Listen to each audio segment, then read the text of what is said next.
Welcome to Cool But Rude, a TMNT rewatch podcast. Today we're going to be going over Season 3, Episode 2, Turtles on Trial.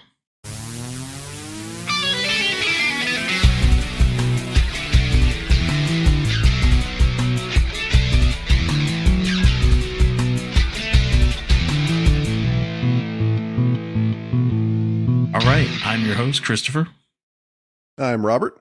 I am Mike.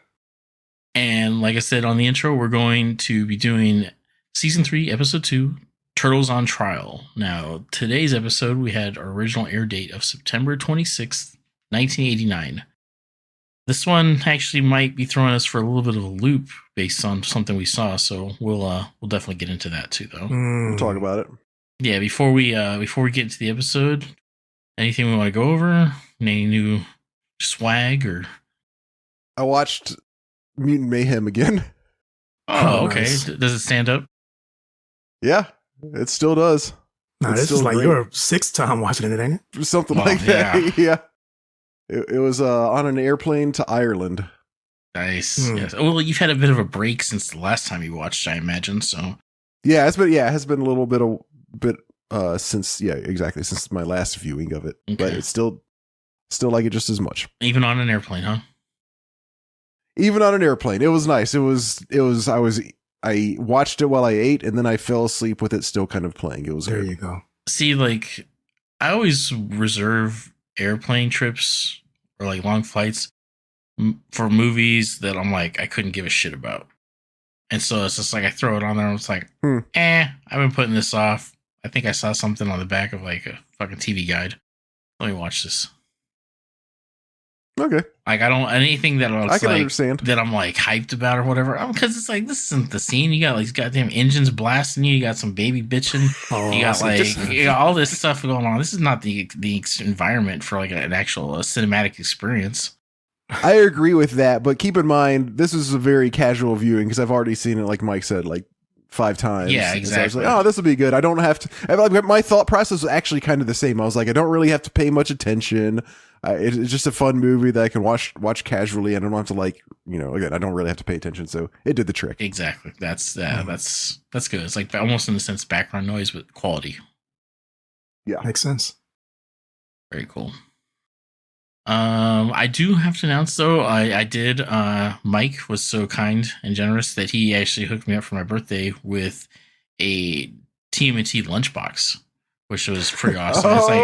It's like an arcade style looking one. It's got like choose your player on it. It has a bunch of like images and it's pretty cool. And inside, which I was pleasantly surprised, has a thermos of the villains. So it's like Bebop, Rocksteady, Shredder. Outside's Turtles, inside's the bad guys. So Oh, that's badass. yeah, I'll post something about that or share it with you guys. But thank you again, Mike. Oh, for sure. Now you got something to put your little cheese sandwiches and your Doritos in. My twist offs. There, yeah. Isn't that what they're called? Or twist ups? Or Talking about they were like the Kool-Aid ones after Kool-Aid bottom. what were those called? I thought it was Twisties. It might be Twisties. I thought it was something totally or different. Twistits. Hold on. All right, I'm gonna look this up. Actually, that sounds more familiar. Twisteds. Okay. I remember I was like the orange one because he had glasses and I had glasses. I thought they were called something entirely like Squeeze-Its. Squeeze-Its. There you go. Squeeze it. There you Yeah, Is Twistits. this is what y'all were thinking? Okay, yeah, squeeze it. Yeah. Squeeze-Its. Yeah, I remember each flavor was also different like personality or like character. Yeah. Oh, were they really? Yeah. That's great. Got the it's right. So Yeah, we'll take that. Yeah, like Cheez-Its. There. I am, I don't have it yet, so probably shouldn't talk about it, but I am patiently waiting on my April O'Neil to get here. Ooh, you know when is it supposed to come? April. Really? Yeah. It was supposed to come around Christmas time, but I remember I asked you guys, is it normal for them to keep postponing it? So I guess this is just how they do it. You're gonna forget you had that shit. That was a NECA thing, right? Yeah. Man, I really wish that I had ordered that. It looks 'Cause I don't really think- good. It looks great. It's not available anymore. I don't think it's even available anymore. That's a shame. Maybe once it actually comes out, it will be. Yeah. But I've looked for it a few times and haven't been able to find it. It's my favorite. I'm not an expert, but it's definitely my favorite April that I've seen. Mhm. I can agree with that. Yeah. That's why I grabbed it, because I'm like, this is the coolest looking Quintessential. one. Yeah. Yeah. Isn't it like an anniversary edition or something? Thought it was. Maybe I'm old man now. I don't remember that much. I don't think so. I think it was just a normal. Standard release. Yeah. I would definitely talk about it when I get it. Very cool. Looking forward to seeing that. Looking forward to you selling it to me. Oh, Everything, yeah. everything has a That's price. Everybody has a price. Yeah. Do you guys remember the $1 Million Man from Was he wrestling? a wrestler? Yeah. Ted DiBiase. Ted DiBiase. Yeah, that guy's awesome. Hey, he used to always say that. He had IRS and Virgil or something like that, who recently passed. Yeah, he did. Wait, pass away. IRS was a guy? Erwin R. Shyster. Yeah, and he Mhm. used to. Oh, okay. He His wore name- like okay. red suspenders and a white shirt and had a briefcase and slick back hair. Yep. I like the IRS a lot. I never watched any of that, but I just know him from playing some of the games with my friends who did watch it. I always picked Macho Man. I always went with Ultimate Warrior, thinking that like he should be like totally badass. But I was like, I don't know, being a little kid, like I could never get those controls to work. I feel like they were so like complicated. Hmm. For which game? Mine was WrestleMania. I think I'm not sure if it was like if there was a number behind it or if it was just WrestleMania. And I remember What console? NES, Okay. and it had like Hulk Hogan on the front, and then like in the game was Hogan, I think Andre, Honky Tonk, Ted DiBiase, Bam Bam, and that might have been it. The one we played the most was the Super Nintendo WrestleMania. Like I remember I was with my friend when he bought it, and I was like, That's cool. these are the best graphics I will ever see in a video game. I love those memes. Like, this is so lifelike. It's like Blockhead. Yeah. Yeah. I don't remember GoldenEye looking like it did. GoldenEye? Yeah, like I look back on it now and I'm like, did it always look like this? I played it a year or two ago, and I for me it actually looked pretty much like what I remembered. Yeah, same. But the controls holding that 64 controller, I couldn't do it. And I was like, how did I do this back in the day? There's no way. It's so awkward and so uncomfortable. It is. I always held it with my hands on both of the outside parts, and then I learned like 8 years ago that that's not how you were supposed to do it. What a coincidence! I just listened to that episode that you talked about. Oh, did you? Did you really? On the pod, yeah. That was when I learned that that's not how you're supposed to do it. Right. Wait, you held it on the outsides? Yeah. Like a steering wheel. Yeah, pretty much. Yeah. Oh, all right. I don't even know how you would. That's what they were saying. Like, how would you reach everything that way? Your thumb can reach. I don't think you're supposed to strain though. It's like at one point, didn't you realize like, damn, this is a shitty design? Not really, because for me, like my thumb stretched out. It was like the perfect distance, so it actually like kept. When I play it now, I mean, granted, it's probably because I'm just used to that. But when I play Nintendo 64 now, if I try to hold it the real way, it feels like I have too much freedom to move my thumb and like mess stuff up. Whereas the other way, it was like stretched to the perfect distance to where it didn't like, it felt more stable because it was stretched all the way and I didn't have to like worry about it. Kind of like my thumb kind of, going too far this way or that because it was pretty much already stretched. Yeah. Got old long thumbs, Robert over here. Well, now you got like these big ass man hands. Like back then, you were playing 64. You're like 10 or 12. Yeah. Shit hasn't. Yeah, you're like it's a big ass controller. Nowadays, it's like I hold it. I'm like, oh, okay. Yeah. Well, yeah. It's like an NES controller. I think it's like a fucking candy bar. It is. It's crazy how small it is in Yeah. the hands. I'm like holding, I'm like all cramped up. I'm like, what the? 2 buttons? I used to play that one kind of weird too. I figured this one out on my own, like not very quickly, but after like a couple months.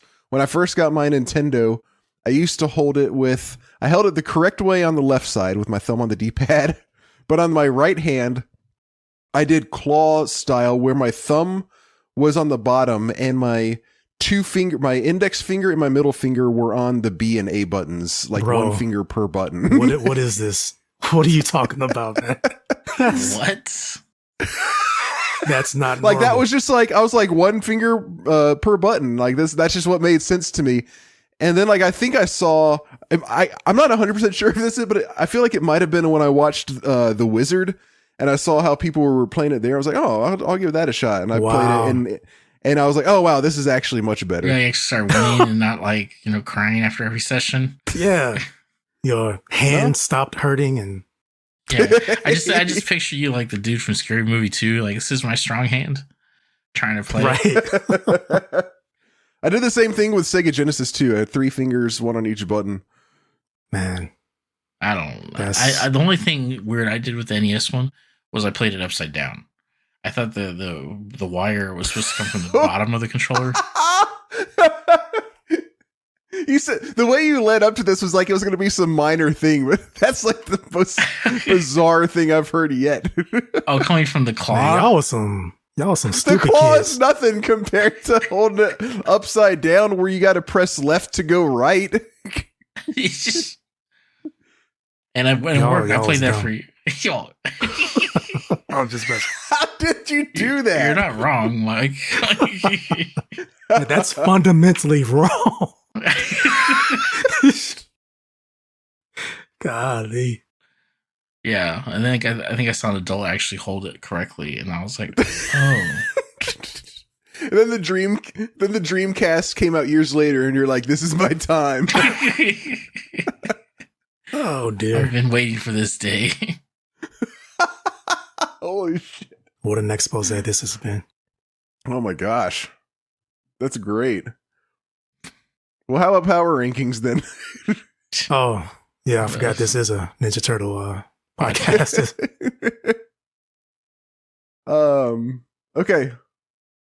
Let's see. Which one of you wants to go? Pick a number 1 to 6. 6. Okay.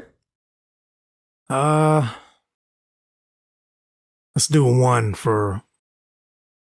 Wait, I think it's Muggsy Bogues. I think that was his number. Was Muggsy Bogues number 1? I feel like he was. I think that's right. Yeah, let's go with that. Muggsy Bogues of the Charlotte All Hornets. right. All right. We've got Nikto and Donatello. Oh, Donnie's up. Okay, what? You added Nikto? Nikto? I don't know what that is or who that is. Those one of those aliens Yeah, we you recently had. Klaatu, Barata, Nikto. He was the kid. He was I the thought kid you were who joking when you said you were going to do that. he was the kid who I think I was at first, and I was like, you know what? Let's go. We need some governance here. Governance. But keep in mind, he kidnapped Rocksteady and was it Donatello or Michelangelo? It was Donatello. Donatello. And he like has the power to, or the technology at least, to like create his own virtual world to kidnap people into. You make him sound like some diabolical Star Trek villain. Like, he's just a dumb little kid that was playing with his toys. And just happened to pick up 2 freaks off the streets of New York. But he's pretty powerful still. His toys are pretty powerful. Yeah, he himself is a moron. So He's Do not, we even, think he's, not he even, doesn't- he's not even a moron. He's just he's just a child. Like Just a kid, yeah. he knows nothing. Like his dad is very capable, but we didn't pick his dad today. is his dad didn't really do anything though, did he? I mean, his dad's the one driving them around space. I mean, I give him credit for that. Do we think he doesn't belong? Do you like? Yes, I know. Like this is halfway a joke, but do we think he has no power to be discussed? I'm gonna say no power. You already know where Mike? my mind is going as far as should they be on the list. Okay. All right, everybody, both of you guys look away for a second. I'm going to scroll over and see what the next one next to him was. I'm not looking. I'm not viewing yet. So I can't see it no way. Oh, here we go. All right, this will be good. Donatello and Oroku Saki. Now we haven't seen much besides him swindling the fucking Foot Clan away from Splinter, aka Hamato Yoshi. This is pre-Shredder, of course. Or for our listeners, Oroku Saki is Shredder. But when I'm calling him this for the list, I'm specifically referring to him before he became Shredder. And there's basically one scene to go on. Yeah, that is true. Just that one scene. So I'm looking here. It's very hard to say. It's tough because it's like he's constantly referred to as Saki. Like, regardless of whoever, like, friend or foe, somebody's calling him Oroku Saki or Saki. And it's like, how much of his current, whatever he's got is because of him pairing up with Krang, or how much of it is just him? It's like, to me, it's going to be hard to differentiate. Hold up, is Shredder not on our list yet? No, I was just looking for him. I don't have him on the I don't have him on the other list either. Master. Wow. Okay, you want to just do Shredder for now, and then we'll figure that out later. Yeah. Yeah, that sounds okay. good. Damn, that is a miss. That's a miss. Okay, all right. Who do you want to start with, Shredder or Donatello? No, you put Shredder first. Can you make that? Can you maximize that? Yes. Whoops. That's a little too big. Nobody? Okay. All right. Huh? I didn't hear. Mm-mm. But here we go. We got Shredder. Initial thoughts. I get. Oh, geez. It's so hard to say because this is one he really. Well, he varies some, maybe not a Yeah. lot. He's portrayed very all over the. Yeah, he place. vacillates so much. It's like, That's the word. Yeah. I feel like he's generally depicted as being stronger than any individual turtle. I'm gonna put him under Krang. That's what I was gonna say. See, I don't know. I don't feel he is portrayed that way. I feel like the ratio is in favor of him being weaker. I feel like I've seen him get done in by the Turtles and Splinter more than I've seen him manhandle him. I feel like the only person that consistently can fight him is Splinter. He, on several occasions, has defeated all four of the Turtles. This is true. But then we have all those other occasions where, like this episode, he gets the old kneeling push, and that's it for him. But then he also got them with a net in this episode. I mean, yeah, he threw a net. and they all got wasn't it Bebop that threw the net, or was it Shredder? Shredder threw the net. I thought the Shredder threw the net, and then Bebop was going to do something, and he got wasted. Okay. Right. See, I don't know. I can't. I knew this was going to be a difficult one just because of how they portray him all over the place from episode to episode. One thing that's been constant, I think that is that he has the smarts. He's a tactical, he's pretty good at tactics and all that stuff. He's cunning. Yes, that's a good one too, right? Like those things are constant, and probably some other things, some other good qualities. But as far as his fighting prowess, I can't rank him. He'll be all over the place, man, because every single turtle on this list has done him in at least once, I feel. and Splinter all of the time. I think that Fly Stockman is throwing a wrench in everything, just me personally, because I would put Shredder right under Splinter, but I don't feel that Fly Stockman should go above Shredder. That's what's tough for me. So I'll let Should you we? Okay, you make so.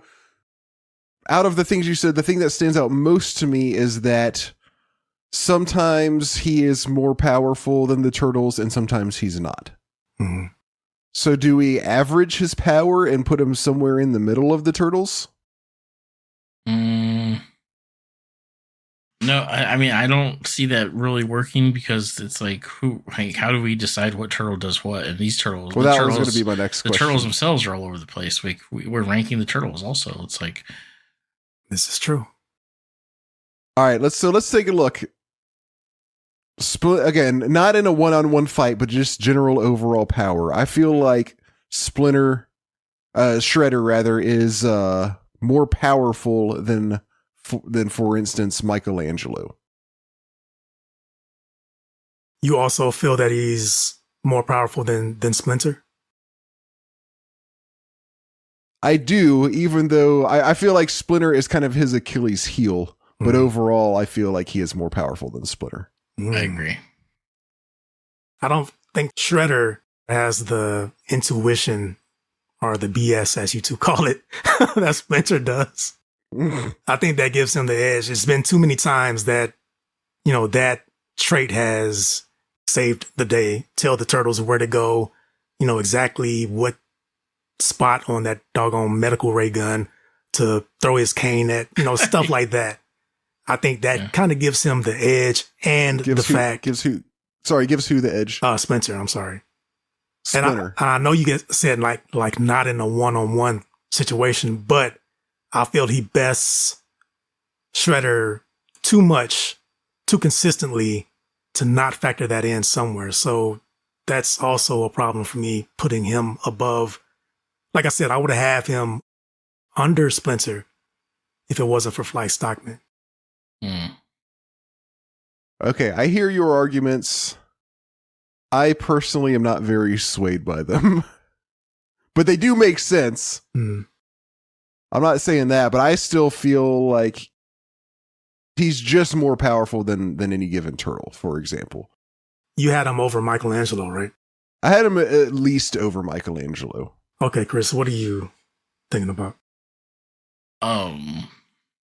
I agree that Splinter is like his Achilles in a sense, but there's like you said, like every turtle has beaten him at some point or another, but he's beaten all four of them multiple times. So it's like, I feel like that outweighs the one-on-one fights. He's like, we've seen him like just tear them up.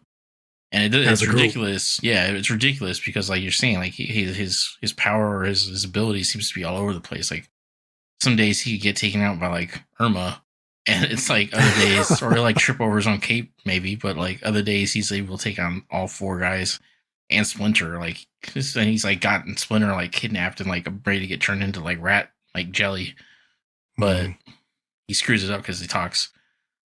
So I'm going to put him over. I am putting him just under Krang though. That's where I rank him. Because he also, I think in my mind, he's got the cunning, the strategist, and I think that makes up for, in a sense, not quite the same way, but to a degree, for the ESP that Splinter has with his students. Do you feel that he has more? That he's more clever with coming up with solutions to a problem than Leonardo? Yeah. Because I don't necessarily think it's Leonardo coming out with the solution. I mean, he does a lot of times, but at the same time, I think the other turtles and Leo's able to just work with that. Like, Shredder's on his own. Like who's going to help with this man? Like, he's got Bebop and Rocksteady. Like, and Krang's half the time trying to hamstring him. So it's like he's working against factors. He doesn't have nobody. Like, he doesn't have anybody helping him. He's working against his own team. Yeah, this man was tripping this episode. Yeah. Oh yeah, this one was rough to watch, but I mean, even from the get go, Krang's just like, I'm gonna free Michelangelo just to give Shredder something to do. It's like, what the Yeah. So you have him directly under Crane, above Leonardo. Robert, where's that? Did that move you at all? That's where I would put him. Under Crane. So the question is, do we like create some sort of average between the things we all think, or do we go with the highest vote and put him where me and Chris think?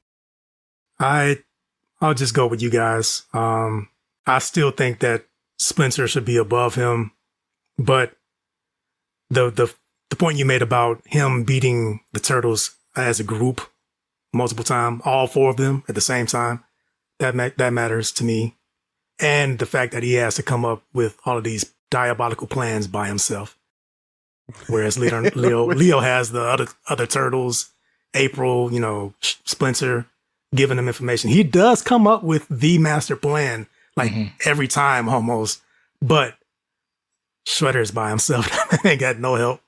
So I'm good with that spot. That makes sense to me. Dude, Leo is like getting bagged on this episode too. Poor Leo. Yeah, this was not a good Leo episode. Okay. Donatello.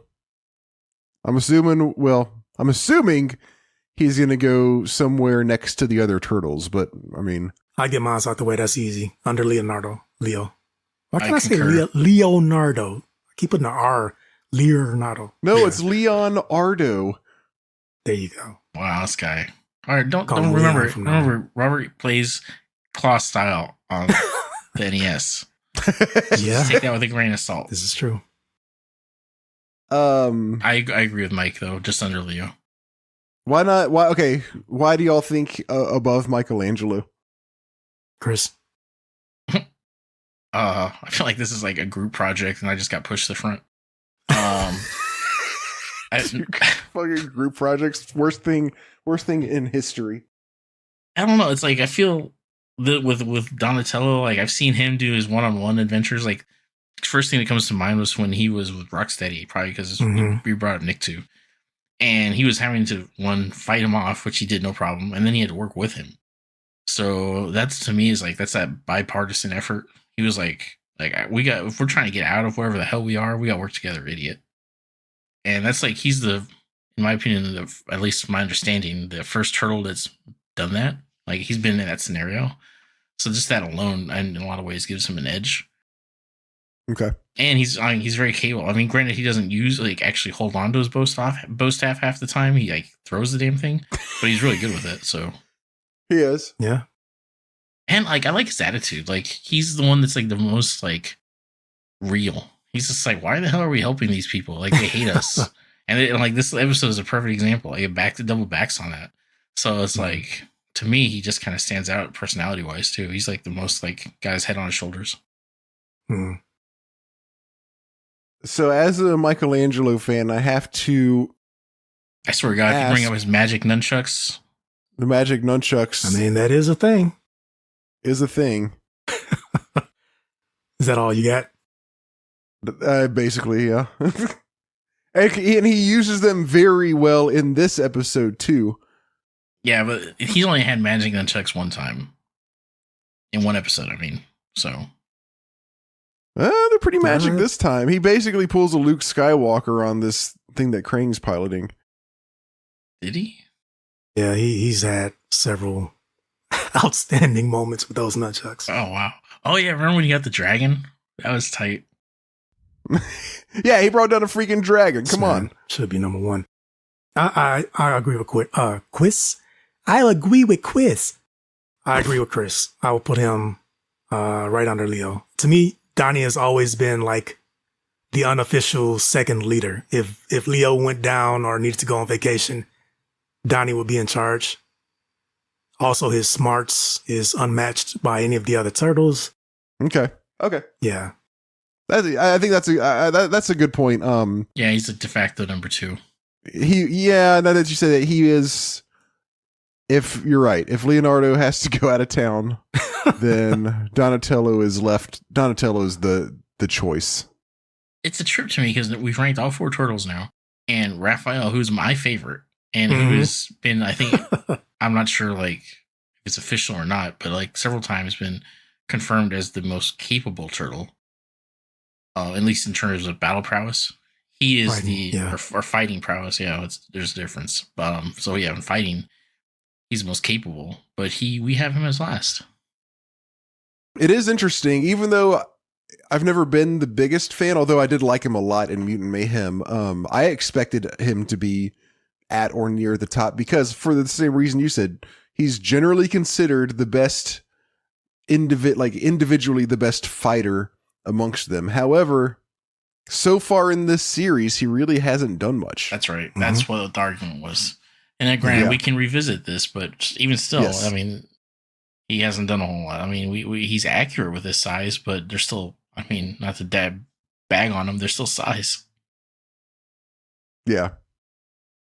It's not, all right. Well, sorry. Go ahead. I was gonna say, I was like, I wonder if like the showrunners have a hard time like making them cool. Like, is that the problem? Like, oh, that's a good point. Making the size cool. Yeah, like swords are always awesome. Katanas, maybe, you know, like nunchucks. It's like even the bow staff. Like we've seen stuff he can do with that. But the size, it's like they're like, what the hell do we do with these? I feel like we've seen him disarm people with them. He throws them against stuff a lot, kind of like Donatello, but not as much as Donatello. Which is once again, like I think, really bad like strategy because it's like these are melee weapons, bro. Like, yeah. Don't you have shurikens? Like, I mean, every damn toy came with them. Right. And that little triangle thing with a handle that I thought was a piece of pizza when I was little. Yes, like he thought it was a piece of pizza. I did. I'm like, why does it have a handle? Oh, so he can hold it. And then I went and clawed my Nintendo controller and then turned it upside down. Nice. This guy. Oh man, that was a good power ranking. Wasn't even plugged in. Yeah, that was my. Yeah, there you go. That was my fault. Did y'all ever do that with like your little, like any like little like cousin or anything like that? Be like, oh yeah, well, yeah, you want to play this game with me? Sure. I did that one time where I was playing like a football game and like I was at somebody's house, like a relative or like people were over at our house or something. It was like some little cousin of mine or something who had no idea what was going on but wanted to play. I was like, oh, here, you take this one. You're the other team. And I would just play against the computer and like he thought he was doing stuff. Yeah. Nice. Wow. Now he's somewhere talking shit about that game. It's like, man, it was the most unresponsive controls. No, he didn't know what the hell was going on. He was like 4 years old. Yeah, there's a small window where they will fall for that certain age. I still remember the best trick I ever pulled was in Smash Brothers, where the original, like the 64, was it? No, it was the Melee one, where on GameCube. And I told my friend's little brother and his friend, we were like 2v2. And I told them, I was like, guys, if you stay on top of like the R wings when they come and strafe and you jump on them, they'll take you to a secret level. Wow. Didn't take me to a secret level. Nope. Nice. That's good, mean. Good one. Speaking of quick run. Oh no, go ahead. That's not important. You want? You want to? It was Smash Brothers related, but go for it. It was also Turtles related, but I can. Oh, then let's hear it. Yeah. Well, I had a dream because you guys know the hype about what characters are going to be in this when they had all of the polls, and I mean, if you were a Smash fan, that was the thing that you talked about. So I was right there and I was thinking that stuff too. And I had a dream one night that I had the game and started it up and the Turtles were in the game. Oh shit. And it was so vivid. It was basically the illustration you have on your lunchbox of the arcade selection screen. Mm-hmm.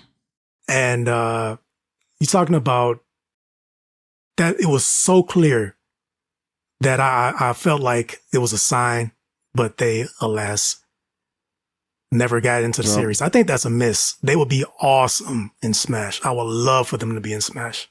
So I think first off, yes, no argument there. We actually talked about this a very long time ago on the Classic Gaming podcast. I brought that up. Kind of like we were talking about, like, who would you want to be in Smash Brothers that hadn't been on there? And I was like, and I said Turtles, and I was like, why haven't they been on there? And one of my co-hosts at the time, Blake, said that and I don't know if this is generally a known thing, and he didn't know for sure either, but it was kind of, I think he kind of came to the realization at like that moment that he kind of said like, wait a minute, isn't every character who's on Smash, they all started as a video game character? Oh, yeah. So is that the criteria? So I guess maybe so. That seems to be the case. Like they don't bring people from other things that were not originally a video game. Okay. That's a good point. I have never thought about that honestly, all of the conversations I've had with my cousins and all the speculation and junk, I have never thought about that one small fact. Yeah, I never thought about it either until he said that. And then we were all kind of like, whoa. Yeah. Mind blown. Jeez. For real. Yeah. What about Game & Watch? Yeah, it That was was a video I game. don't know. Yeah. That's with you. Oh, nice. No. All right. Well, here's the rundown of the list. Then we'll talk about the episode. Most powerful to least powerful, as it stands as today. Krang, Shredder, Leonardo, Donatello, Michelangelo, Raphael, Fly Stockman, Splitter, Omnis, Smash, April, Rasputin, Rocksteady, Bebop, Rex One, Baxter Stockman, Tentacle Monster, Neutrinos, Pizza Monster, Mutant Plant, Foot Soldier, A Roadkill Rodney, Napoleon Bonafrog, Catwoman April, Mob of Mousers, Baxter's Electricity Monster, Burn, Captain Hoffman, Vernon, Blodgett, Irma. What a list. And now, what a list. We've only got a few more left. Oh. You guys ready for the rundown? We're only like an hour in. Right. Yeah. Hit us. Okay. Turtles on trial. The Turtles are on a trial of public opinion as shock television host Clayton Kellerman has called for a revolt against them. April O'Neil, in response, uses her contact network to schedule an interview with the Turtles on Kellerman's show. Shredder and Krang, still stuck beneath the Earth's crust, see a commercial for this interview and plan to use the opportunity to attack and destroy the Turtles. Krang's plan is to steal a prototype military walker vehicle, then crash the interview and kill the Turtles. A couple run-ins with Shredder, Bebop, and Rocksteady take place before this happens, but eventually the interview begins, and Krang shows up piloting his new weapon. The Turtles are able to fight him off and save Kellerman, but the TV host does not return any favors, saying, quote, "I'm sorry, fellas, but I've got a reputation to maintain." Scuzzbucket. Scuzzbucket. We'll get there. There's an elephant in the room right now, which is... Well, we'll get there in like 2 seconds, so I won't even bring it up. Wow. I tried to make the elephant noise. That didn't work out at all. I thought you were doing like a car tires screeching. That's what like I thought. came to a Yeah. halt. Can't do the elephant noise. Wow. No, it's not. I thought it was supposed to be somebody like slamming on the brakes and be like, "Arr!" Yeah, well, you're like power sliding. That's what it should. That's what it was. Yeah. That's what I meant to do. Okay. All right, Chris, why don't you take us away? All right. So, Turtles on trial. We open up at the turtle lair where we have 3 of the 4 turtles: Donatello, Raphael, and Leonardo. Brain fart. Watching. The funny thing is, I was trying to think of like, what was the other one? Leonardo. That's why. When they were sitting around watching, everybody's favorite pastime, pro wrestling, and they're all into it. They're all in, and they're watching their favorite wrestler, I guess, the terrible turtle. The terrible turtle, yes. It was a dude. It's like a big fat dude, kind of with just a big kind of turtle shell. Yeah, but it's on his front. It's on his back. So yeah. And then while they're watching it, though, Michelangelo shows up and interrupts, turns the channel. And Leonardo starts off just so whiny, like we were watching that. And it's just like, yeah, Michelangelo just literally walks up and starts changing the channel. Like, even I was like, damn, dude, dick. But what the hell are you doing? And then Leo was like, man, we were watching like wrestling. And Mike looks over his shoulder. He's like, lame, and he puts it on for like on trial. And I was like, oh, maybe it's gonna be like some like Nancy, that lady that like wants to do like vigilante justice on everybody. Oh, I know. I know who you're talking about. I can't think of her name. Yeah. I know exactly who you're talking about though. or it's like going to be First 48 or something like that. But no, it turns into this like Jerry Springer meets InfoWars, and it's this guy Clayton Kellerman, and it's called On Trial with Clayton Kellerman, and it's got like this raunchy like audience, and they're like all riled up, and he calls them like, you know, fruitcakes and scumbags or jerks. And the turtles are like, this guy, like Raphael's like, this guy makes Pond Scum look good. Like, what are we like? Why are we watching this? And he's like, just check it out. This show's awesome. And dude makes Michelangelo eat his own words right then. Today's topic: the Teenage Mutant Ninja Turtles. Which to me, I was like, is this one of the first times or only times we ever heard their whole like title put out there? Well, we heard them call themselves that. Yes. But right. Has anybody else ever called them that? I don't think so. Yeah, so, like to me, I was just like, wait, this is the guy that names them? All right. And well, they do have it on the side of their blimp, so it's like they have their own brand out there in the it's world. Like a trademark on the corner. Right. They get like licensing rights. But no, and the audience gets all riled up, and the turtles are like, whoa, what the heck? Why is this guy making these people hate us? And it's like, we're already kind of a bad rep. And so they're like kind of bummed about it. And then April shows up. What does he ever say why? Does he ever say why, or is he just like, we gotta hate that? Like, I forgot if he actually has a reason why he wants.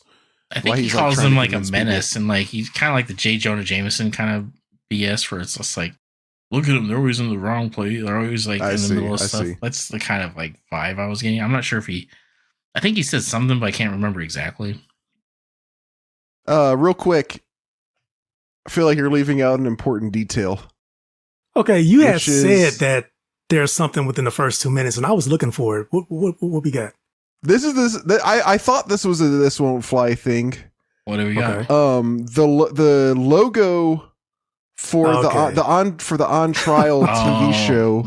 I figured that was the title. Yes, is the title. Well, first off, it doesn't even say On Trial; it just says Trial. And it's got a noose. Well, that's the O. And there's there's the N next to it. On Trial. Yeah, but I guess just the fact that it's a noose. Okay, regardless, the imagery, the fact that it's a noose. This is very poor taste. But it's once again, it's like that vigilante justice kind of like vibe. It's like, oh, it creates that mob mentality. I mean, yeah, definitely open for interpretation, though. But yeah. Yeah. Okay, now the next part that you were going to say. Well, while the turtles are sitting there boo-hooing over how people don't like them, which they should have already known, the their friend April O'Neil rolls in. The Dame reporter. Yes. And she's got a gift for the turtles, trying to hopefully distract them. And it's these creepy human masks, which I swear I've seen before. I know I've seen before because I've told them that I've mentioned they were creepy human masks. Mm-hmm. And so they put them on. They're like, and they even freak out the turtles. Like, where'd you find these? Freddy's basement or something? Freddy's garage sale? And it's just like, she's like, no. Pretty good one. Pretty good joke, actually. And she's like, no, I had costume make them or whatever. And they're like, all right. Cut over to the Technodrome. Krang, as always, is ripping his Shredder about another failed mission that Shredder was on. Shredder is like over it. He's just like, you know what? Why don't you do it your damn self? You know, if it's so easy, you do it. It's about time this man said that. Yeah, exactly. And he's like, also, you know what? While you're at it, go kill the damn turtles too. And Krang's like, you know what? That's not a bad idea for a change. I think I'll do it. And he's just like, And then I was like, oh shit, Krang about to step up. All right, that's cool. Yeah. I think this is the second time that he took the initiative to actually go up top and eliminate the turtles. Is it the second time? I thought it was the first. But it might be all right. Well, the whole we got Big, the body, the android body. That's right, yeah. And also remember when he let Michelangelo free. Yes. I'm not sure why he was up there to begin with, but he let him free to go screw over Shredder. So we cut back to a pizza joint. Now, the turtles are in their creepy masks, which is like, these are terrible outfits because they got their creepy bald-headed masks and they got trench coats and their green hands and feet. And they're sitting there eating with April. And Michelangelo's happy because he's like, oh, look, you can even eat pizza in them. and I guess like move his face, which is like Very strange that you can eat Yeah. pizza in them. I'm like, this is not good look, guys. And just then, a jewelry store is getting robbed, and April's like, "Oh no! Like, what's gonna happen?" And they're like, "No worry, we got this. Danger's our middle name." I thought it was kind of funny because they're like running out there, and like Donatello's like, "I didn't know we had middle names." Yeah. I'm like, "You nerd," but they go out there and they stop the thieves pretty easily. I think Donatello pitches his bow at one of them and gets in his legs. He goes down. And then he's just like, "Oh, that's Michelangelo's like, oh, that was tight, but check this out." And he's like, throws his nunchucks, and he's like, they like curve around, and you gotta get it from this guy's legs, and he goes down. There you go. Magic nunchucks. Those aren't magic. Anybody can do that. If you got enough, a couple weeks in the dojo, you'll be throwing magic nunchucks too. Okay. So yeah, I mean, didn't they teach you that, Robert? Like when you were doing your MMA stuff? Yes, how to throw nunchucks. There you go. Had a whole seminar on it. Yeah, I mean, yeah, a couple sessions, you'd be good. But they get the bad guys, and the trolls are proud of themselves. But then, like, this mob rolls over, and it's just like, get them, and they're like, yeah, dirty turtles, and like mutants and freaks and all this crap, and they start talking trash. And I was like, one of these ladies is like, bitch, you don't even look like a human, like, like who are you? And then like she does this thing, like when they start like rushing them, like it looks like a universal monster, you know? She's like got her hands up in front of her, like, I'm like, the turtle's like all haul ass down through sewer. They're like, you too, April. And, like pull her down. I don't know what she thought she was gonna do, like hang out with them. Like she's like, no, I'm human. I don't know these green bastards. I was like, traitor. Right. Like, come on, chick, you're with us. Cut back to the Technodrome. And we got Bebop and Rocksteady, and they're like, hey, Krang, like, can we go join you? Like, blah, blah, blah. He's just like, no, you guys are idiots. And so they go and sit down, and they like turn on the TV, and it's like these little green cartoon characters, and he's like, oh, Smurfs, our favorite. And they sit down like a couple little kids, like they're going to start watching cartoons, and I'm like, wait a second. Slurps. The Slurps? Oh, I thought they said the Yeah. Smurfs, because I was like, isn't this like some IP thing? Like, Yeah, that's what the subtitle said, Smurfs. Oh, did it say Smurfs? Mhm. Oh, I heard. Okay, I didn't look. I just heard Slurps. I thought that's what they said. Maybe they did say Smurfs. I thought the same thing as you. Like, isn't that copyright something or another? Maybe they were under the same ownership or something like that. same umbrella, maybe. That makes sense, right? Well, real quick though, before we got to the Technodrome, there was a little scene when the turtles went into the sewer where Leo came up with the idea to ask April if she could get them onto the show. Oh, that's right. Yeah. Like, hey, they're like, hey, April, can you get us on there to clear our names? And she's like, oh, yeah, Byrne will do anything for ratings. Mm-hmm. Scumbag. So, yes, that did happen. Thank you, Mike. And then we go over to the Technodrome. Bebop and Rocksteady watching cartoons because they don't got nothing else to do. Crane gets the idea. He's just because he sees he makes this comment because the Smurfs are on. And he's like, wow, we get pretty good reception for 5 miles underground. Right. That was pretty funny. I thought it was pretty tight. He's like, I like how Krang's just so matter of fact and just like, just like breaks the fourth wall. He's just like, Yeah. Yeah. And then he sees an advert for On Trial, and Kellerman's like, oh, the turtles are going to be on, and blah blah blah. He's just like, Krang's like, oh, excellent. And he gets a eureka moment. A public execution, basically. Yeah, I was like, wow, this thing's really tracking. So Yeah. he's like, I need to find a perfect weapon. He's just like sitting there like this guy's making a big hullabaloo about like, oh, perfect place, perfect weapon, timing. And he's like, no, that's too quick, that's too painful, or too whatever, too messy, too quick. He's like, I want them to suffer. Got a whole catalog of diabolical machines. Oh yeah. He's going through his like machine catalog. He's just like, do. What's funny is when he's flipping through them, one of them he goes, atomic destabilizer, and it's just a fighter jet. Yes. Oh yeah. Yeah. I was like looking for something special, and I was like, are we talking about this jet? Yeah. So he's doing that while he's there window shopping, looking at his Montgomery Ward's catalog. We go to Channel 6, and we have Kellerman, who's kind of like, basically looks and acts like a sleazy brother of Byrne. Imagine Byrne, but even sleazier if you can. And Kellerman is bitching because he thinks the turtles aren't gonna like cancel. And they're like, what? Like, why do you mean they're not gonna show up? He's like, and April's gotta be like, I didn't say they're not showing up. They're just gonna do it from the basement because they think it's safer. And then Burns like, it doesn't matter where we shoot it. It'll be great ratings. And he has this like weird like deja, like this like ooh la la look. Like, you need to calm down with your ratings, bro. And then while this is happening, Here we go. Irma swoons over the idea of meeting them. And I don't like, she's like, maybe I can get an autograph, or maybe I can't wait to see them again, or all four of them were both. I'm like, bitch, you've literally hung out with them and had pizza. You've gone on errands with them. Donatello literally rejected you. And you're over here acting like you've never met these mofos? Okay, so this and the mask thing makes me question if we're watching them in the order that we think we're watching them in. Well, the mask thing is a dead giveaway. The mask thing definitely screwed us up. So did we mess this up?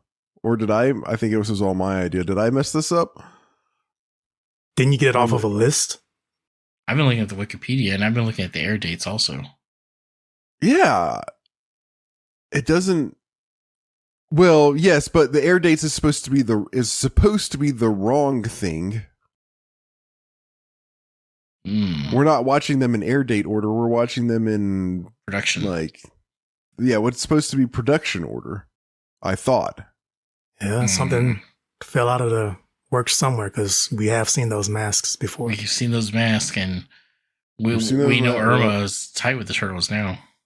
So I don't know what's going on, but I guess we'll keep doing the same thing just because we can't. It's kind of hard to change it now. Yeah, we're already too deep. It's all but good. maybe I just don't know. I don't know. It's all good. It's not like we're gonna worry about getting canceled. Yeah, we all make mistakes. Claw hand. Oh, jeez. Not gonna let that down. We cut over to the turtle lair. Michelangelo's freaking out about being on TV, and Raphael tries to assuage him and be like, "Hey man, just cool. I'll do all the talking, okay?" And even Splitter is like, like a wise man once said, like blah blah, and he's just like, "That's a wise man. What about like a wacky turtle?" Like, yeah, that was pretty good. And nothing is like working on Michelangelo. April shows up and she's like trying to tell him, it's like, it's okay. It's like, that's natural. Like, it's no big deal. But with the interview's at 7, we should get there early. Let's go. They roll out. And while they're doing that, we cut over to the Technodrome, where Krang has found the perfect weapon to destroy the turtles. And it just so happens to also be in the same warehouse as this material they've been needing. I forgot. I couldn't catch what it was called. I didn't see the subtitle. So it's like some thermal alloy or something like that they need for once they still have a cooling problem in the Technodrome. This whole season, they've been trying to fix the cooling reactors of the AC in the damn Technodrome. Yeah. Maybe that's why they're so like pissed off at each other all the time. Like, yeah.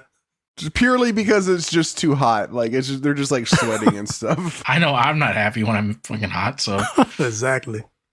So they're trying to figure this out, and he's just like, Krang's all happy because his gun, his weapon, it's just like this bipedal, like robot army laser thing, which looks pretty cool. Some Metal Gear.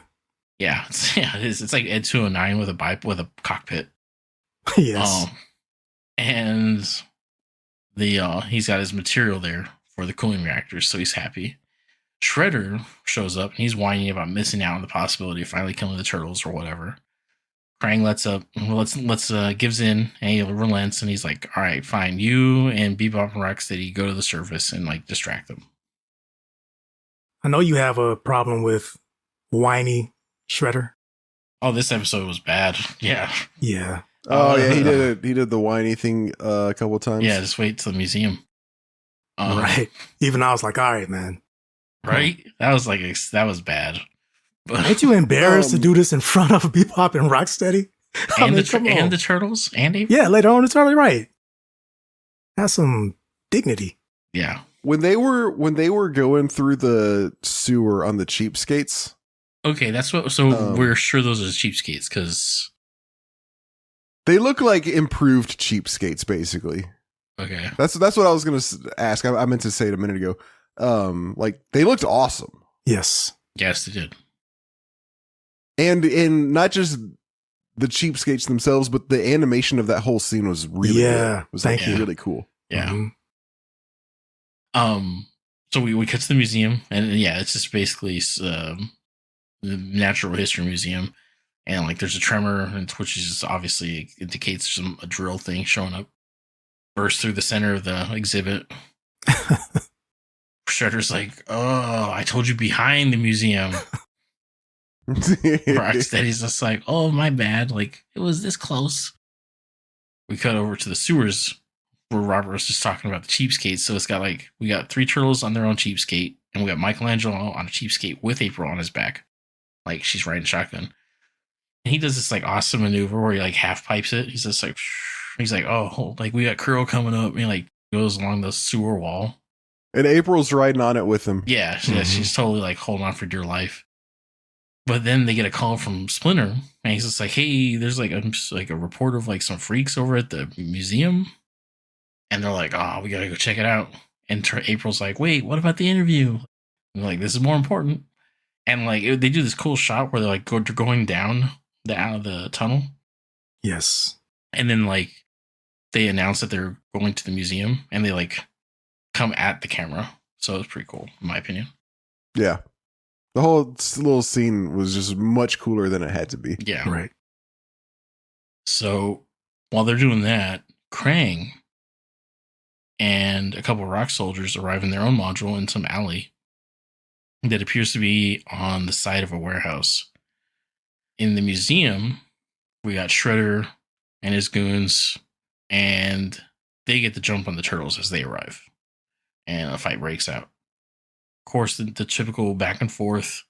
The turtles end up having the upper hand, and the bad guys, Bebop and Shredder, run away. Rocksteady's like pinned under a giant like jade turtle statue, and so we see them retreat back at the warehouse. We see Krang break in with like his rock soldiers. They just like shoot it open or something.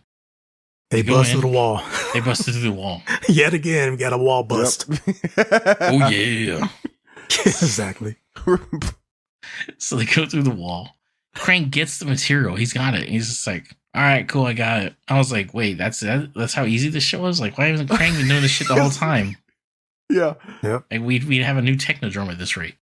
2 measly dudes guarding it, and it's just sitting on the shelf. He just picked it up. Yeah, he doesn't. Yeah. He just gets some no-name rock soldiers, so he doesn't even need like actual characters. He's Right. like you and you. The place that they break into looks just like a actual castle. Oh yeah. Like the Yeah. middle, in the middle of the city, kind of. Yeah. It's like this brick castle, and then they break in, like you said, like very easily, and it's just 2 guys playing cards in there. It's a very odd setup. Yeah, just need like a moat.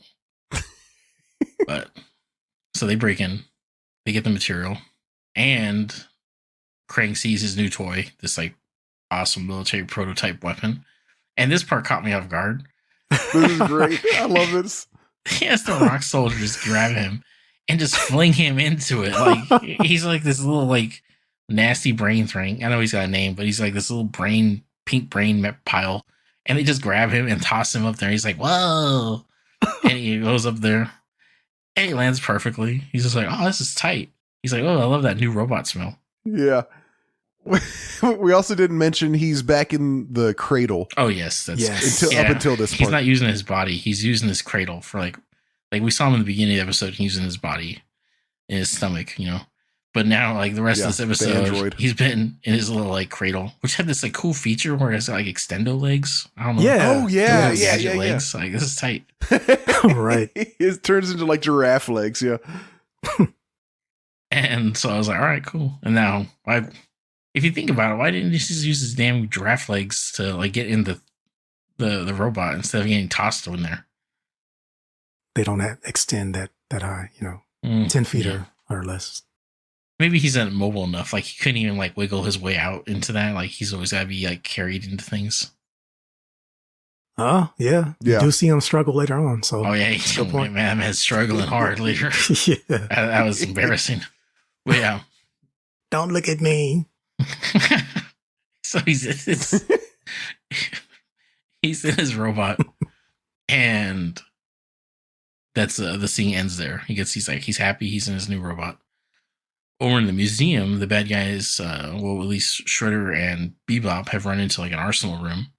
They each get their own weapons, and Shredder gets a net, and Bebop gets like some sort of like club, I think, or I don't know. He's got something.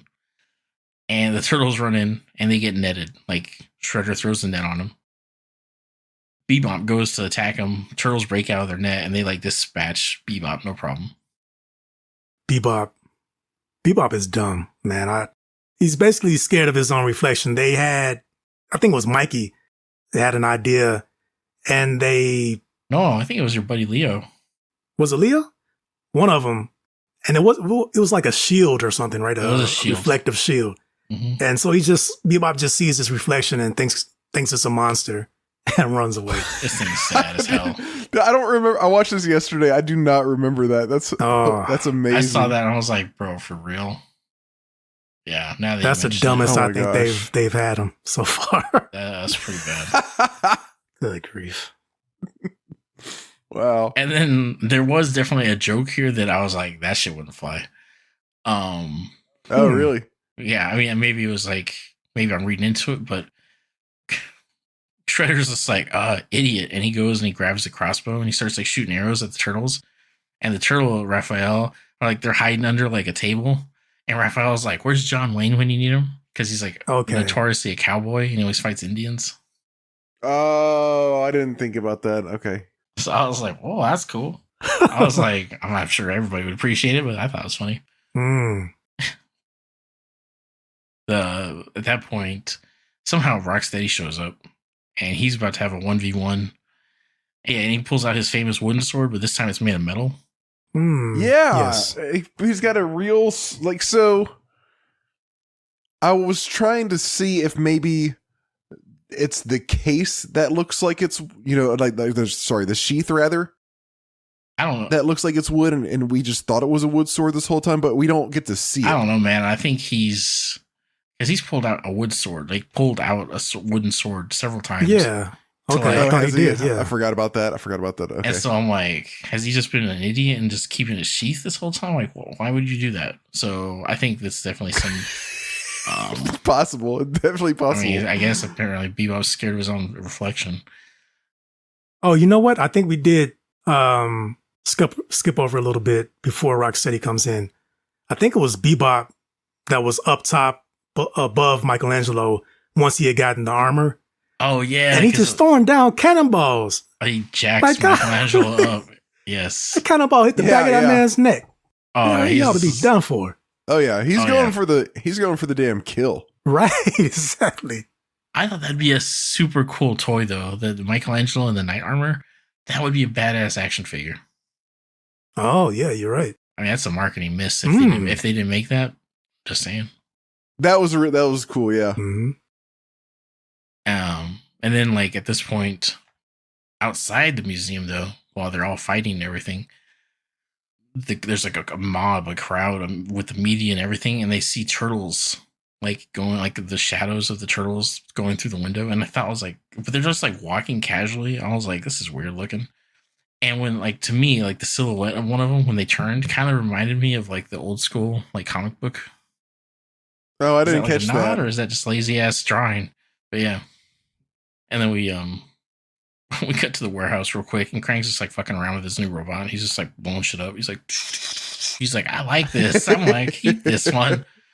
And then that's it. The robot is basically a Metal Gear, by the way. Yeah, that's what Mike said. Yeah, it's just the Metal Gear. Oh, did Mike? I missed that. Sorry. Yes, Metal Gear. Yeah. And then that's the scene. Like, it just cuts to him. He's just like shooting things. He's like, I like this. And it cuts back over to the museum. Just having a good old time. Yeah, I'm like, hey, happy Krang. And then it's like after the turtles and the bad guys end up in a showdown, so to speak. And Shredder's just like, yeah, I guess so. And he like goes and he like snatches. And I saw this like when they were like framing the shot. I was like, there's turtles, bad guys. Who's in the middle? Hostage. April. Wrong place, wrong time. She's got to get her shots. But Shredder grabs her and he's like about to like execute her. He's like, put down your weapons, blah, blah, blah, classic. they all like, all right, guys, we got to put down the weapons. And like Raphael makes some smart ass comment. And then like they put him down. And I think even Michelangelo's like, all right, so what's your plan now, fearless leader? And like the bad guys are like, for Shredder's like 6 Bebop or Rocksteady on them with like straight up murder weapons. And then just as about to get to him, Krang calls Shredder. And he's like, hey, don't kill them. I want to do that. And he's This like, guy. Mhm. and then Shredder starts Here we go. whining. He's like hopping up and down, doing like the classic like animation. He's like, I never get to have any fun. And he's just like, I won't. Yo, yeah, that's what it was. I won't. Yeah, exactly. And then like Krang had the best answer. He's like, you will. Oh, How can you argue with And that? he's like, oh, Bebop, Rocksteady, stand down. And they're like, what? And he's like, you heard me. But it's like, to me, it was like a really cool like pose. He's got his like hand out and he's like pointing at him. He's like, you heard me. I was like, oh, that's tight. That'd be a good drawing. Yep. But see, though, here's the thing. I mean, I know we have said this before, but every time Krang gets directly involved, he messes up a situation where the turtles could have been done for. That one where he was, I guess he was, yeah, that's the same episode when he did the growth thing on his suit. Like they had all these guns and missiles pointed at the turtles. But no, Krang had to say something about, I want the glory, and, let me do it. And then he screwed it up. And here we are again. Mm-hmm. Like, Oh, yeah. they had them fools. Ego is his weakness to the max. Yes. I think Shredder's past the whole, like, exaggerated, like, method. He's just like, all right, just beat him to death with sticks. Like, so we get the hell out of here. But even then, it's like he couldn't do that. He got held back. Once again, getting hamstringed by his own crew. Yeah. So the bad guys start hightailing it out of there. And the turtles are like, let's get them. I'm like, guys, you just got your asses beat. And like, you were like an inch away from murder. But you're going to chase him. Like, all right. So they go and they pursue him. And they're like, we got him. He's like, no, you don't. And he throws a shuriken. And it blows up like this exhibit of like grenades and dynamite. And like the turtles get wasted. They're like, And like April's like, are you guys okay? And Raphael's like, yeah, other than we just got our shells like stomped. Like, no shit, Captain Obvious. Mm-hmm. And they're like, the turtles are confused though, because they're like, why did they let us go? Like, they had us dead to rights. Like, and each turtle's like trying to figure this out. And Leonardo's trying to be all like smart. And April's just like, oh, Krang told him to let you go. I heard him. He's up here too looking for you. And I'm like, oh crap, it's like Hate Turtle Day. Mm-hmm. But then like they're like, what about the show? Like, oh crap, I forgot about it. And then Leo's like, well, Shredder took off. Like Shredder's gone, so we might as well go get on the show. I was like, what? Yeah, she's like, well, you might as well. Yeah, let's just go back and do the interview. I guess. Yeah, I was like, well, we lost the bad guy, so we might as well go on TV. Oh, nonchalant. Yeah, exactly. Like chill. It's like whatever. Cut to the basement. Mikey is freaking out, and they're about to they're got like cameras now and like lights, and like Mikey's like profusely sweating. He's turning pale. And I don't know how you turn pale for a turtle, but he is. and he's like he's freaking out about being on TV. He's super jumpy, and we cut over to the studio as the interview's about to start. As is starting, and Kellerman lays into them asking like, "So let's start off with why you guys are too cowardly to be in the studio." The turtles start choking like right off the bat. Like Donatello like can't answer it. He's like and as the interview continues, like Clayton's getting increasingly hostile with this questioning. He's just like laying into them. April's like, oh man, I was afraid this was gonna happen. Meanwhile, we cut over to the Technodrome, and Shredder is there with Bebop and Rocksteady. He's just like, oh, I'm so looking forward to Krang failing. I want to be there when he does. Come on, let's go.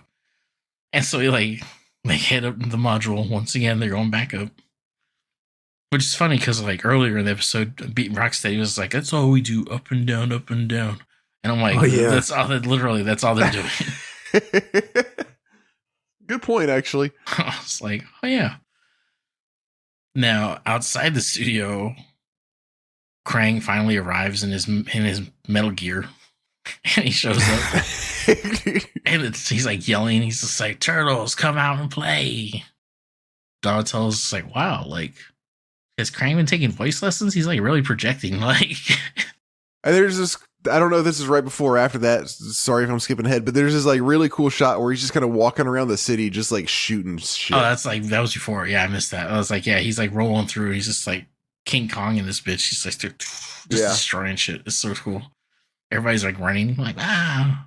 I'm like, which really makes you think, it's like, how is the city gonna like think that the turtles are like, because the turtles are trying to explain to Kellerman, they're like, oh yeah, there's Dimension X and this like talking brain and like all this other BS. And he's just like, that's a little hard to swallow. Meanwhile, outside, this talking brain is piloting a mech warrior and blowing up the city. Mech warrior, nice. So it's like, what? And then Krang, sure enough, shows up and he's like calling out the turtles for a showdown in the street. Turtles go outside to meet him, and he's just whooping their asses, like missiles, like blowing them up. Kellerman starts talking shit from a window. He shoots his ass. Hey, dude only just barely falls out and gets caught by Michelangelo. And then I think it's like right then, as he like puts down Kellerman, he takes one directly in the chest. He's like, I was like, whoa, that's like a direct hit. I've never seen like that. But it's just then that there's a tremor, which kind of like throws Krang off balance or off, like, you know, he's off focus. Once again, sure enough, the drill module shows up, and the turtles use this as an opportunity to attack.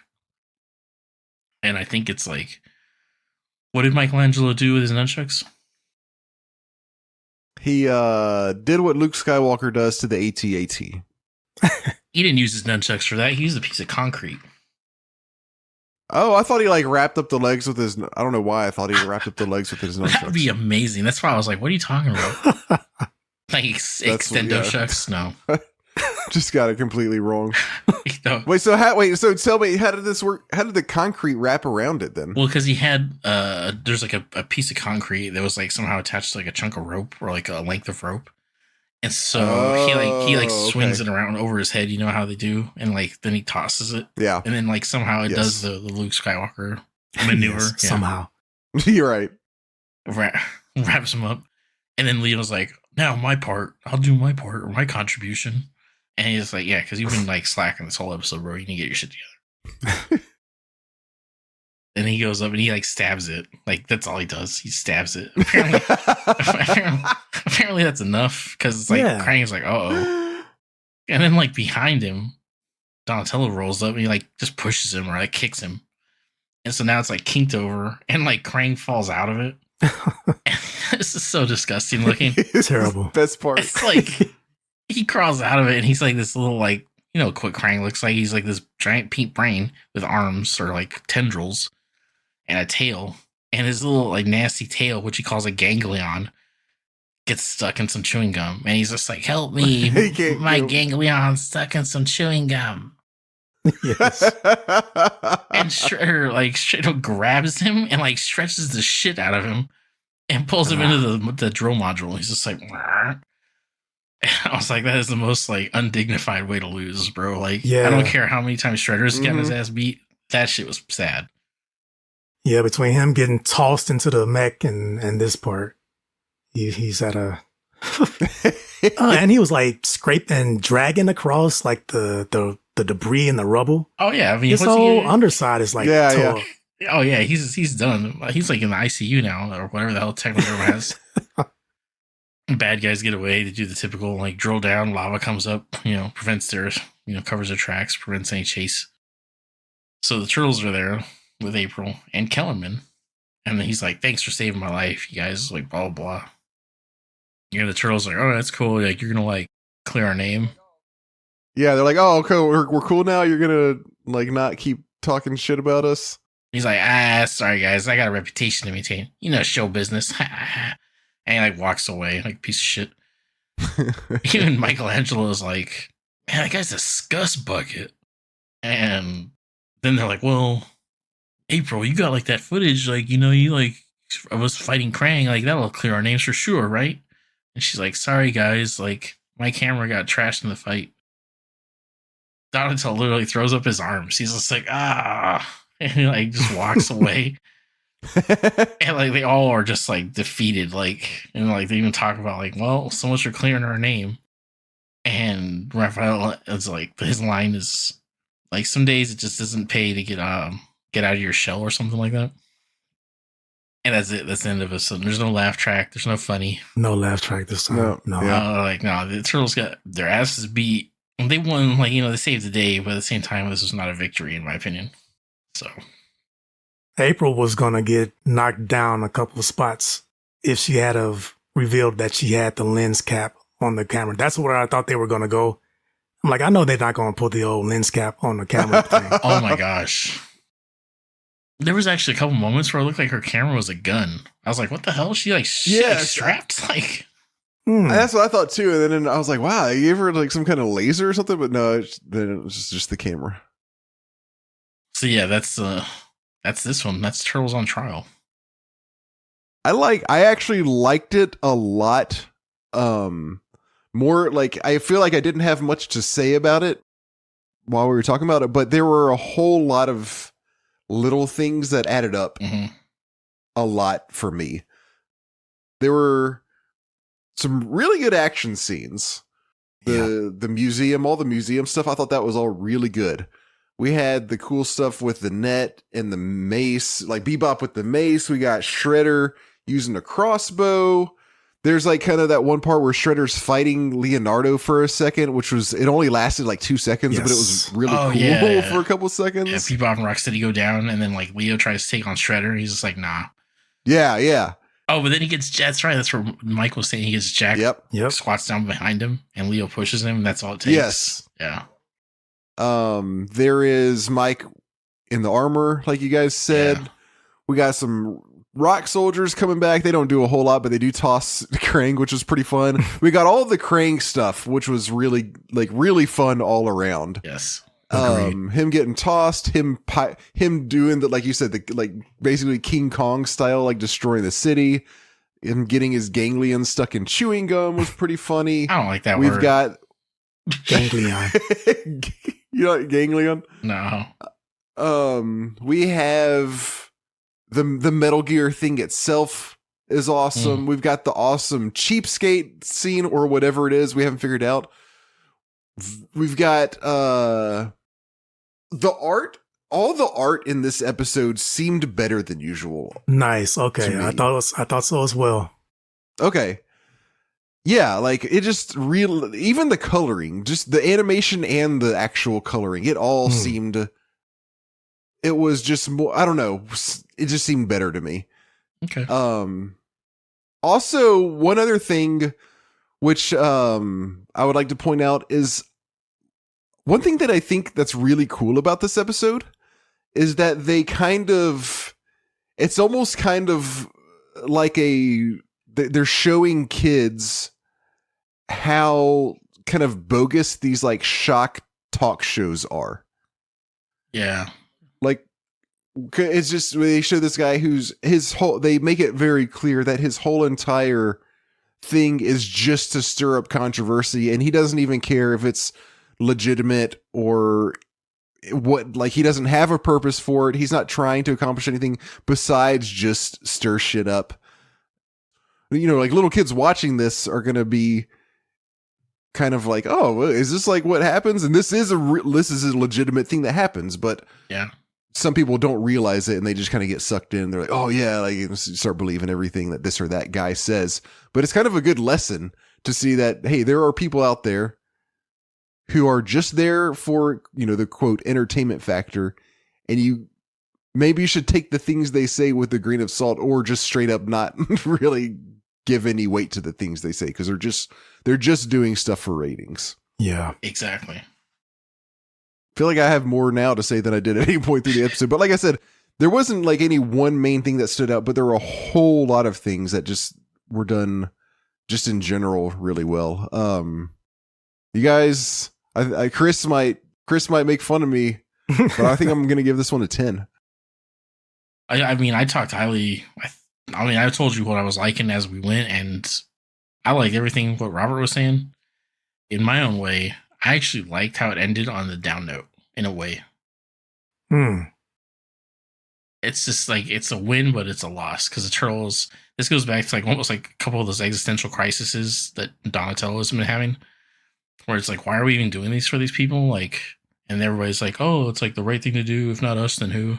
All that stuff, and it's like, all right, guys, well, this is what happens when we live that lifestyle, and kind of like I don't know, not realism because it's like we're talking turtles in a cartoon, but it was just like that little like dose of reality to them.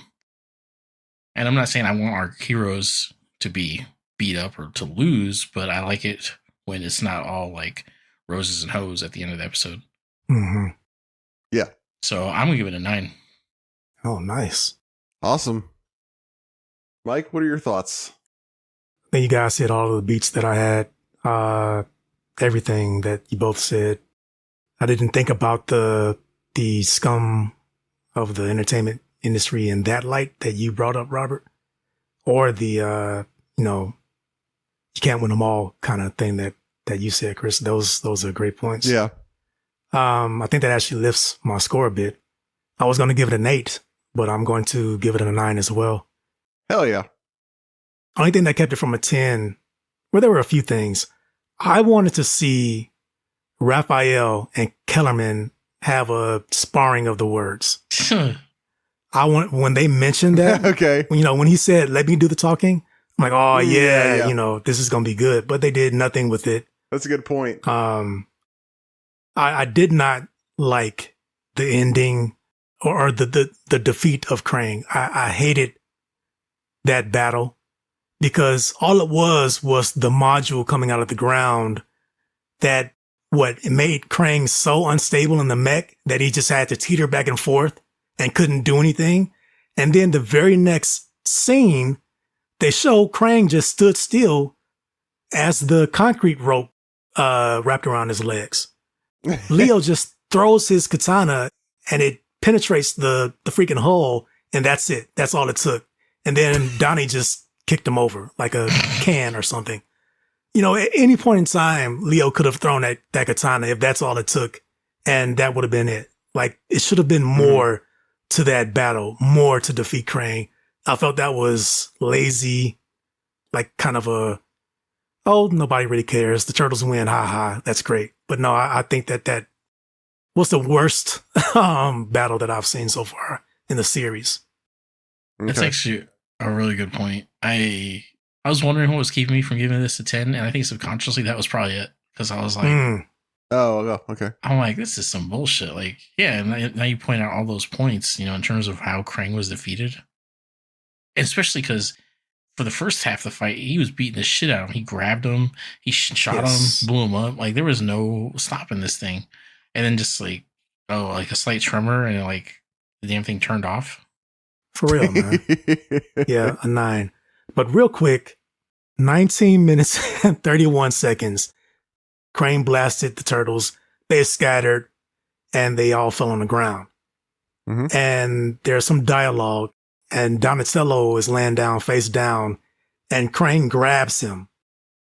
But if you listen to the sound that Donatello made, it is absolutely, once again, absolutely ridiculous. Oh, gosh. It sounds like someone is waterboarding him. It's all gurgly, like he's underwater or something. So where is this? Where is this again? This is 19 minutes and 31 seconds. Tell me about it. Custer didn't have it this bad. Oh my gosh, I just heard it. Yeah, right?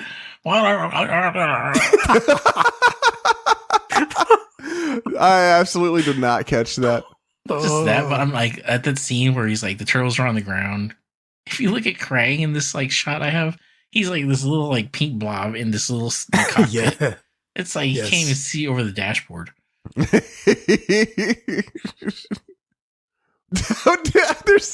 Oh my gosh, there's a part right after that where they're going, it's right before Michelangelo that throws the cement thing and like wraps around 100 times.